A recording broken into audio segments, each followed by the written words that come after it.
DGP office లో మీరు సెటిల్మెంట్లు చేస్తే జనానికి పోలీసుల మీద నమ్మకం పెరుగుతుందా?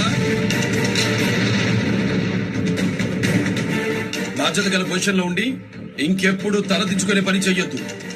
తలెత్తి వీళ్లతో క్షమాపణ చెప్పించి కబ్జా చేసిన భూమిని వదిలేయమను. రాహుల్ సాంఘవి ఆన్ని నేనే చంపాలి, నాతో మీరే చంపించాలి. బిడ్డను తీసుకుని ఒక్కడే వస్తా. ఆడిని ఎంతమందినైనా తెచ్చుకోమను. Out of law, out of judiciary. ఓ మంచి గ్రౌండ్ ఫిక్స్ అయ్యూరి. ఇద్దరం కొట్టేసుకుంటాం. ఎవడో ఒక్కడే తిరిగి వస్తాం. ఆడు తిరిగి వచ్చినా మీరు సేఫ్, నేను తిరిగి వచ్చినా మీరు సేఫ్.